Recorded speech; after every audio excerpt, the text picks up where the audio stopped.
Assalamualaikum, Yurabun, anak-anakku.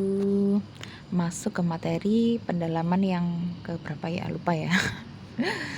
Oke, kalau ini kemarin tahun lalu kalian sudah mempelajari cara pemeriksaan antibiotik. Nah, sekarang kita belajar tentang cara kerjanya antibiotik itu gimana sih, ya.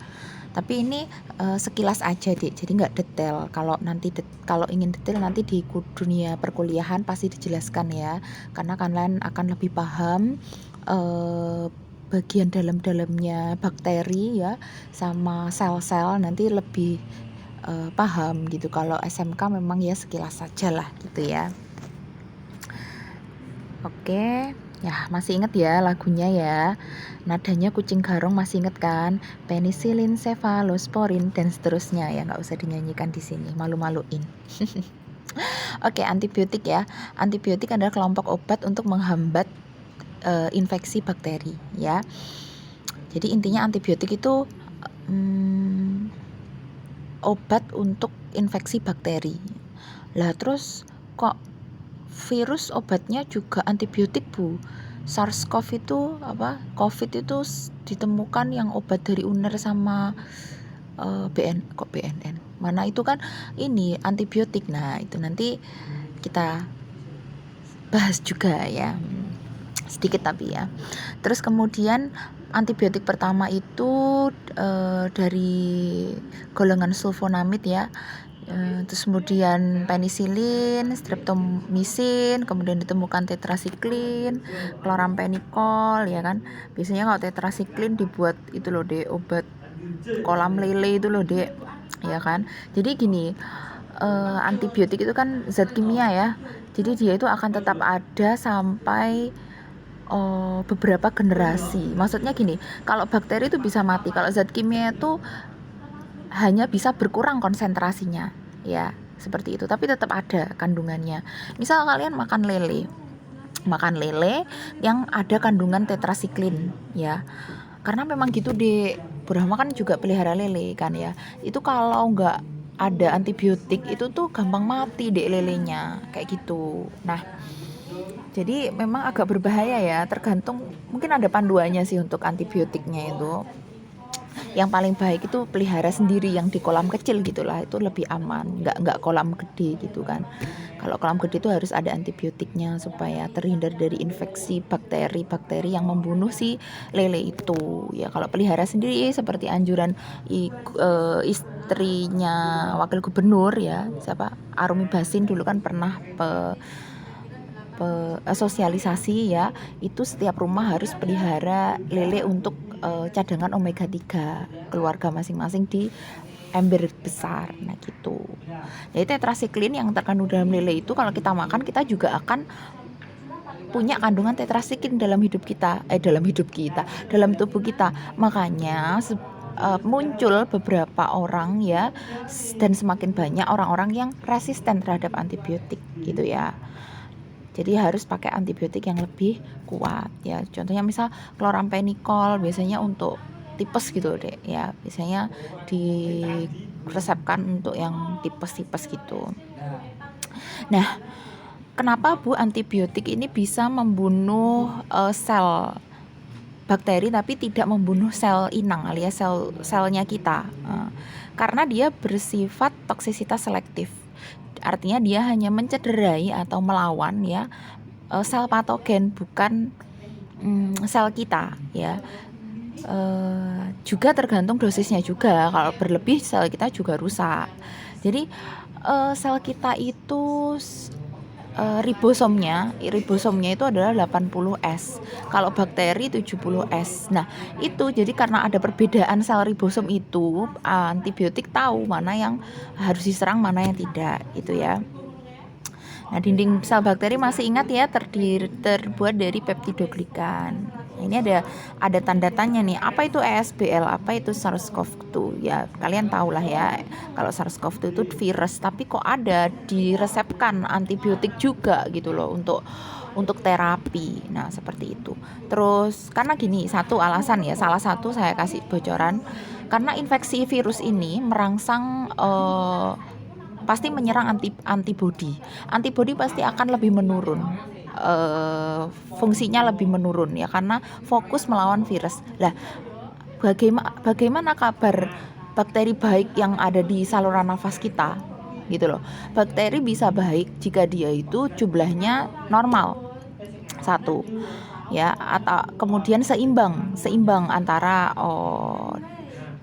dia mati dan dia produksi. Jadi ketika kan selalu ada perlawanan setiap hari antara antibody dengan bakteri baik kita, itu selalu ada.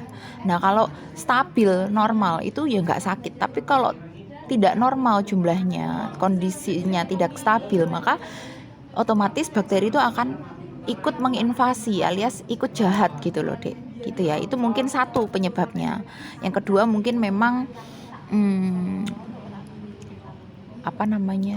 reinfeksi. Jadi kondisi daya tahan tubuh yang turun itu kan ya, itu akan merangsang bakteri-bakteri luar yang di luar itu akan mudah menginfeksi kita gitu loh, Dek, karena antibodi kita lagi fokus melawan si virus, seperti itu. Kemudian apa itu ESBL? Nah, nanti ada sekilas ya di slide terakhir bahwa ESBL itu adalah merupakan kandungan ya yang dibawa oleh bakteri-bakteri yang tahan terhadap antibiotik ya. Salah satu mekanismenya adalah dia menghasilkan ESBL itu ya, supaya dia itu tahan sama antibiotik, alias bentengnya itu salah satunya itu. Tapi nggak semuanya menghasilkan itu, hanya golongan beta lactam ya, golongan tertentu lah intinya. Nah, mekanisme antibiotik ya. Jadi ada 4 ya. Ada 4 yang paling utama ya. Satu, dia akan menginhibisi alias menghambat ya, menghambat sintesis atau pembentukan dinding sel. Kan kamu tahu ya, dinding sel itu penting banget untuk bakteri. Kalau dinding sel rusak, otomatis cairan tumpe-tumpe ya kan. Otomatis sel tidak bisa ternutrisi dengan baik karena sitoplasmanya tumpe-tumpe itu tadi ya kan. Penting sekali adanya dinding sel. Tapi kalau dinding sel dihambat, ya pasti dia akan tidak lama kemudian akan sekarat kan, bakteri akan dead ya kan. Contoh antibiotiknya penicillin, cephalosporin, vancomycin, novobiosin ya. Next, yang kedua adalah inhibisi atau menghambat fungsi dari membran sel ya. Tahu kan membran sel, jadi lebih dalam lagi dari dinding sel. Sebenarnya sama kan, kalau membran sel kan melindungi juga cairan yang ada di dalam sel ya. Nah, jadi kalau kalau dia hancur, otomatis satu, dia kekurangan nutrisi karena nggak bisa menyerap dengan baik nutrisi dari luar. Dua, sel yang di dalam tuh akan tumpe-tumpe keluar gitu kan ya, hampir sama dengan dinding sel. Kemudian yang ketiga adalah menghambat sintesis protein ya. Kita tahu tadi sumber energi, sumber aktif metabolisme itu adalah salah satunya adalah protein ya. Apalagi sel tunggal seperti bakteri, dia itu perlu banget yang namanya protein untuk regenerasi sel dia, untuk perkembangan dia, seperti itu. Tapi kalau protein ini dihambat ya, otomatis dia tidak akan bermetabolisme dengan baik. Dia tidak bisa memperbanyak diri. Nah, seperti itu. Ya. Ya, kemudian itu contohnya erythromycin, tetracycline, chloramphenicol, dan aminoglikosida. Nah, ini yang menurut beberapa paling kuat ya, karena dia akan menghambat pembentukan asam nukleat. Asam nukleat itu ada DNA dan RNA. Itu merupakan istilahnya apa ya? CPU-nya atau otak dari sel gitu.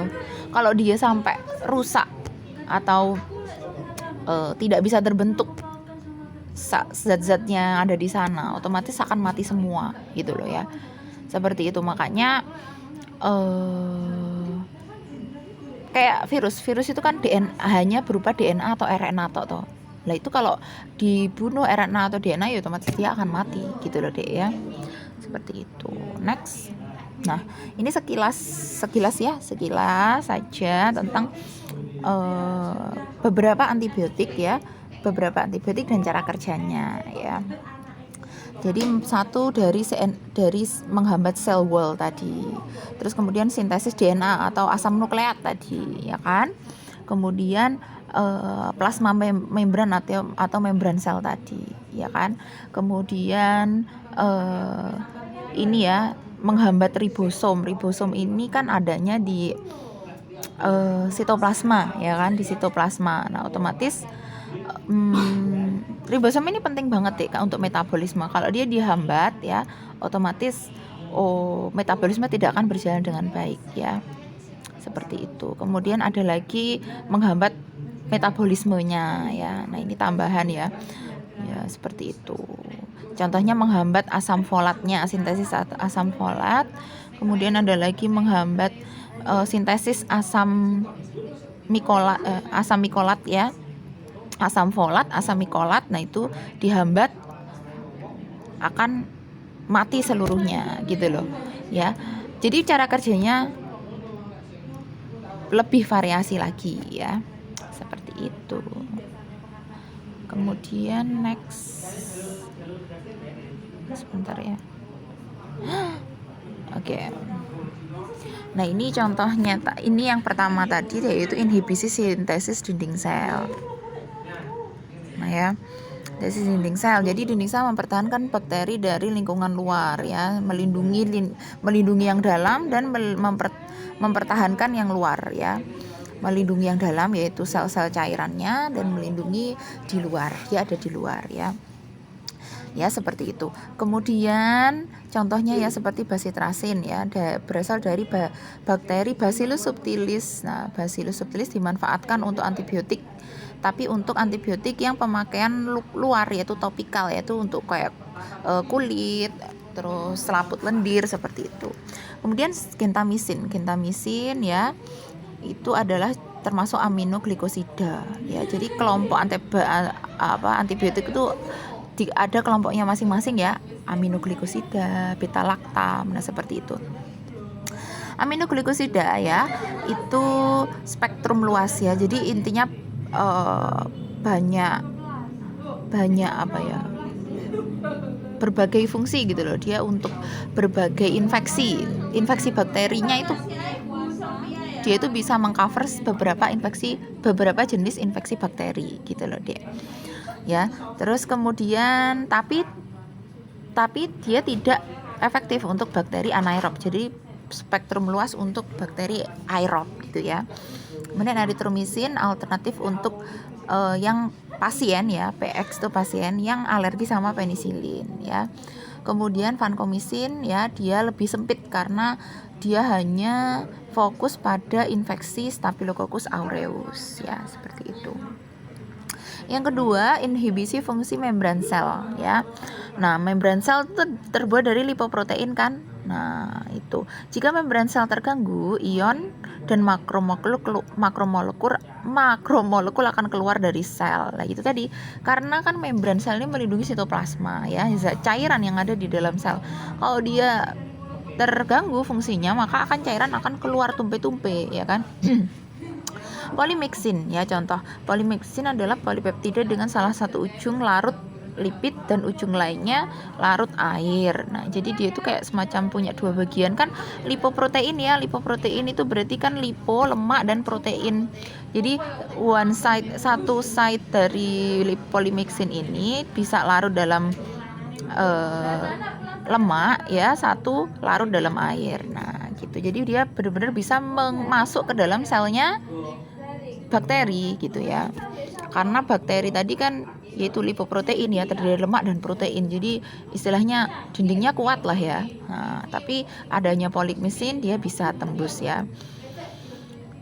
Kemudian nistatin dan amphoterisin ya bisa bergabung dengan ergosterol ya pada fungi sehingga menyebabkan kebocoran plasma. Wah, ini kalau ini kayak simbiosis apa? Kalau tidak mutualisme ya salah satu untung dan satunya tidak dirugikan ya, Pak. Komensalisme ya, itu ya. Jadi dibantu dengan cairan dari zat ergosterol fungi, maka akan membuat kebocoran sitoplasma pada bakteri. Next, inhibisi sintesis protein ya. Dia jadi seperti Bu Rahma bilang tadi, bakteri itu terdiri dari ribosomnya adalah 70S. Bu, apa sih 70S? Jadi itu gini deh. Apa itu namanya? Ribosom, sel ribosom terdiri dari dua apa ya? Dua side ya, apa sih? Dua sisi. Nah, kalau manusia ya,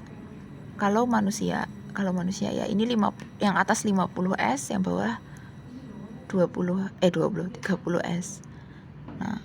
Nah, tapi kalau bakteri ya 50S 20S. Nah, gitu. Jadi totalnya 70S. S itu adalah berat deh saja nih. Beratnya selnya. Karena sel itu teramat sangat ringan. Jadi aku lupa itu singkatan dari apa S itu ya. Tapi intinya tuh dia berat, satuan berat ya ketika disentrifus itu loh, Dek. Ketika disentrifus. Jadi beda antara manusia dan bakteri seperti itu. Ya. Jadi dia bisa fokus membunuh sel bakteri dibanding sel manusia ya. Kemudian udah 16 menit. Nah, contohnya tetrasiklin ya. Tetrasiklin yang kayak buat lele tadi ya. Dia spektrum luas. Jadi untuk berbagai jenis bakteri, bahkan bakteri gram positif maupun negatif ya. Gitu. Aerob juga, ini bahkan rickettsia bisa, lihat nih. Rickettsia kan bukan bakteri ya kan, tapi dia bisa mati dengan tetrasiklin. Makanya waktu orang kena demam tifoid atau mungkin tipes ya, beda kan demam tifoid dan tipes. Nah, itu diresepkan tetrasiklin ya kan. Kemudian ada juga klamidia, mikoplasma, protozoa itu diobatkan. Nah, ini Dek, tadi sekilas Brahma bilang, Dek, virus itu kok bisa sih dibunuh dengan antibiotik ya? Tadi karena ada koinfeksi ya namanya tadi. Koinfeksi. Tadi Brahma sebut kayaknya reinfeksi ya, lupa. Namanya koinfeksi. Jadi infeksi kedua gimana ya? Infeksi tambahan. Seperti itu. Koinfeksi. Nah, itu untuk virus. Nah, tapi kalau ini ya, rickettsia, chlamydia, mycoplasma, protozoa. Nah, ini bukan karena co-infection, tapi memang karena adanya kesamaan beberapa organela yang ada di bakteri, juga ada di mycoplasma, ada di rickettsia, ada di protozoa, sehingga ketika dilawan oleh antibiotik dia akan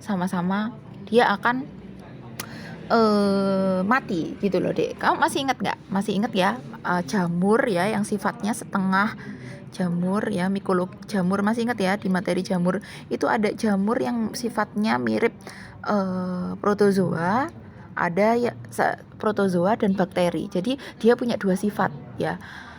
Jadi dia itu berkembang biaknya itu seperti sporozoa ya. Terus membentuk sporanya seperti sporozoa, tapi dia itu termasuk bakteri karena diklasifikasikannya beberapa selnya itu mirip dengan bakteri, dicek DNA-nya dan lain-lain, tapi dia punya cara berkembang biak seperti protozoa. Nah, itu loh, Dek. Jadi ada sifat-sifat di mikroba itu yang saling mirip-mirip, sehingga ketika diobati dengan obat yang sama mereka ikut mati juga. Nah, sempat bahkan ya, kamu masih ingat awal-awal itu awal-awal COVID ya, obatnya adalah obat malaria ya. Oke, ya, waktu awal-awal itu kloroquine bisa untuk membunuh virus SARS-CoV, padahal dia obat malaria. Ya, terus yang kedua ini obat cacing Ivermectin ya. Apa itu ya? Itu obat cacing tapi untuk SARS-CoV-2. Jadi memang ada beberapa sifat yang di mikroba 1 sama mikroba 2 itu sama, sehingga kalau dikasih anti sebuah zat kimia, mereka dua-duanya akan mati gitu loh, ya. Terus kemudian chloramphenicol dari Streptomyces, namun bisa dibuat secara sintetik. Ya.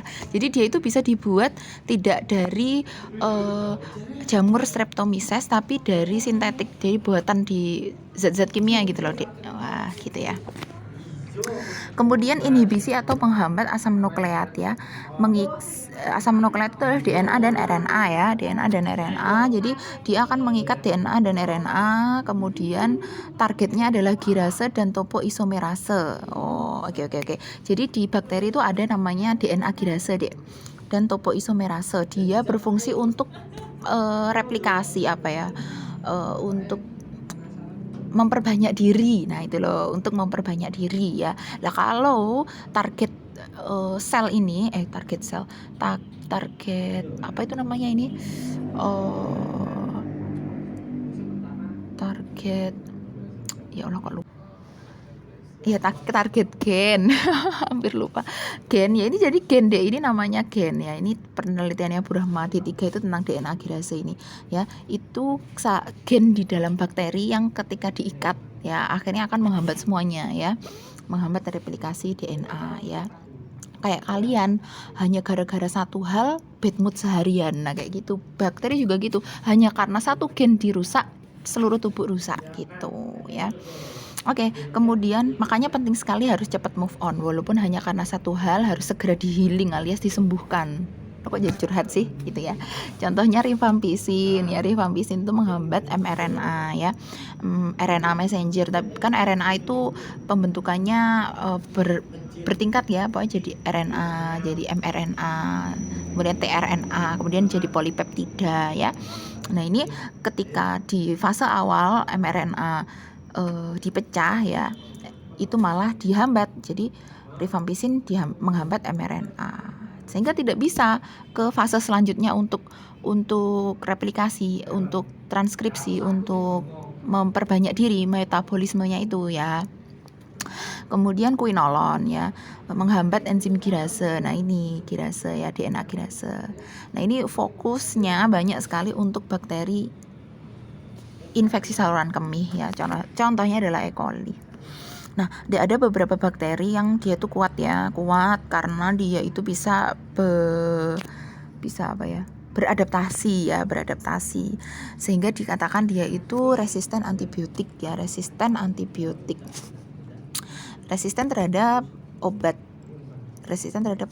anti bakteri ya. Jadi bakteri itu akan bertambah kuat karena apa? Nah, satu, dia menghasilkan enzim perusak. Nah, contohnya adalah tadi Bu Rahma bilang zat bernama ESBL ya, tapi tidak semua bakteri menghasilkan itu, ada hanya beberapa bakteri ya yang dia menghasilkan enzim ini ya.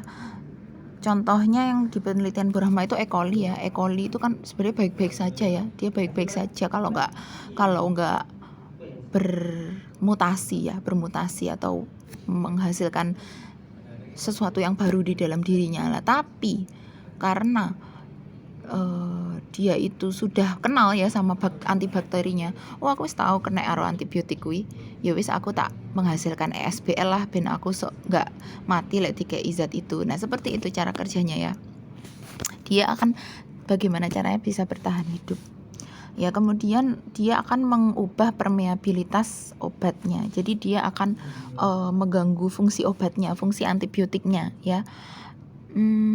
Fungsi permeabilitas. Nah, berarti intinya gini, zat-zat antibiotik itu ya, itu istilahnya bisa dibayangkan itu seperti zat-zat kecil. Nah, zat-zat kecil yang masuk ke dalam sel apa itu namanya, bakteri ya ini ya. Antibiotik masuk. Nah kalau dia bisa masuk kalau dia itu cocok alias jodoh. Lah kalau dia merubah zat antibiotik itu ya, merubahnya, nah otomatis dia akan nggak berjodoh, nah gitu ya. Nah ini permeabilitas ini sangat bisa dijelaskan lebih kompleks lagi ya. Satu bisa dari dia merubah ya